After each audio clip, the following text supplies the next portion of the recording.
Dear student, welcome back in my YouTube channel. आज फिर से मैं उपस्थित हूँ अपने क्वेश्चन टैग्स के वीडियोज़ नंबर 5 के साथ। और प्रीवियस वीडियोज़ में जहाँ सम इफ़ेक्टिव रूल्स का डिस्कशन हो रहा था, वहाँ पे मैंने 1, 2 और 3 रूल्स को बताया कि कहाँ कहाँ हम किस सेंटेंस में किस तरह से क्वेश्चन टैग्स का अप्लाई करेंगे। अब क्या है कि इफ़ेक्टिव रूल्स में ही रूल नंबर 4, रूल नंबर 5 और रूल नंबर 6 को देखेंगे और इसके द्वारा हम समझ पाएंगे कि क्वेश्चन टैग्स का यूजेस कहाँ कहाँ है। 4 में कह रहा है कि इन the statement subject is, statement में सब्जेक्ट जो होगा अगर वो देयर, वन, दिस, दैट या दिस दो आया होगा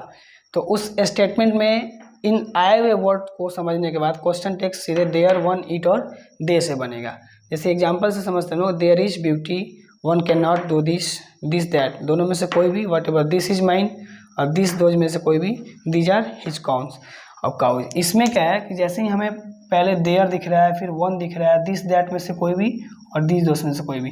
तो पहले ही स्टेटमेंट बताइए कि स्टेटमेंट में ये सभी वर्ड आए तो इनके लिए हमें देयर, वन, इट और दे का इस्तेमाल करना है क्वेश्चन टेक्स्ट में। अब आए हुए वर्ब में देखना है कि स्टेटमेंट जो है,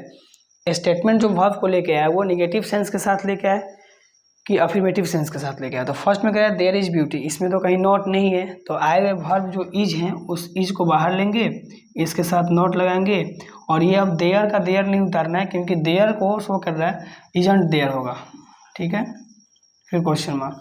अब ये one can not do this, इसमें नॉट लगा हुआ है, तो नॉट जब लगा हुआ है तो सीधे इसको कैन लिखेंगे। अगर यहाँ पे सिर्फ वन कैन डू दिस होता तो इस सेंटेंस में आए हुए वर्ब को हम देखते हैं और सिर्फ कैन आया होता तो नॉट नहीं होता, तब हमारे क्वेश्चन टेक्स्ट में जो सब्जेक्ट होता है वो नॉट लगता है, लेकिन इसमें ऑलरेडी लगा हुआ है तो कैन का कैन हो जाएगा, फिर वन के लिए वन हो जाएगा, कैन वन।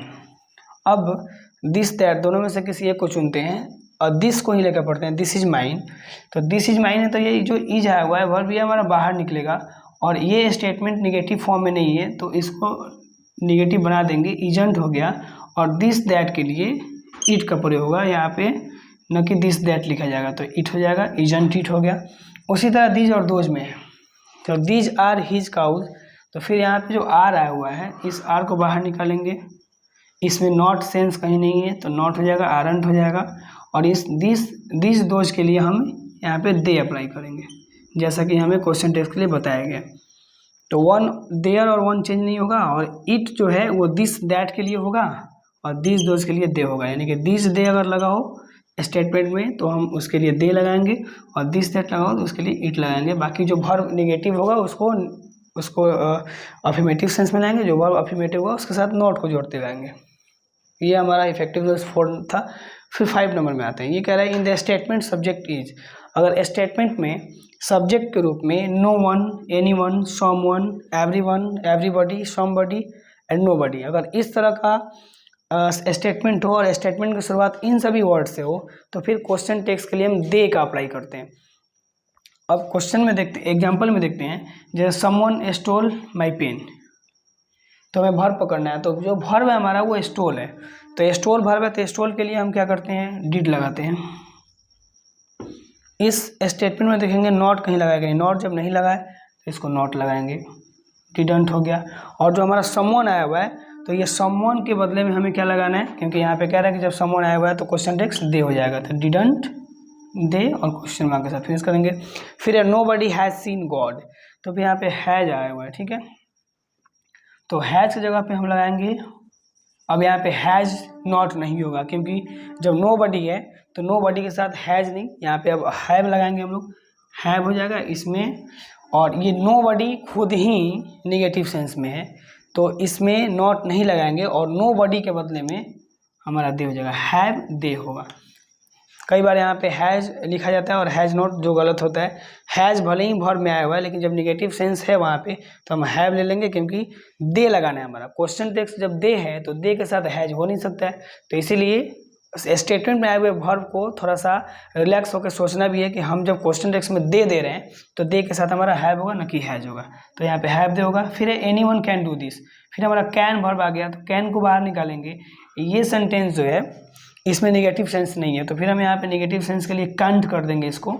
जो कैन नॉट का शॉर्ट फॉर्म होता है। और फिर एनी वन नहीं देंगे क्योंकि एनी वन के लिए हमें क्या लेना है, दे लेना है, जो ऑलरेडी ऊपर रूल्स में लिखा हुआ है, तो कैंट दे हो जाएगा। फिर एवरीवन इज योर इनेमी,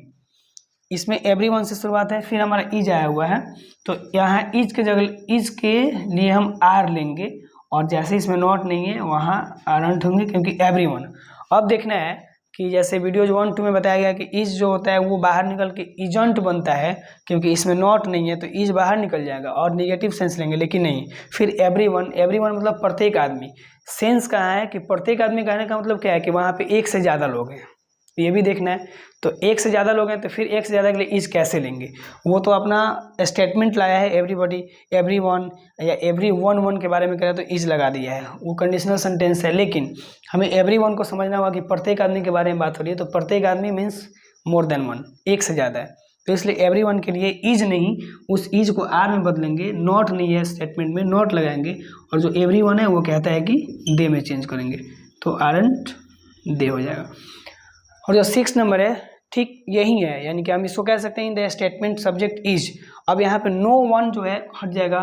ये एनी वन जो हट जाएगा, इस सभी वन को हटा के अगर यहाँ पे थिंग लगा देते हैं, जैसे nothing, anything, something, everything, every,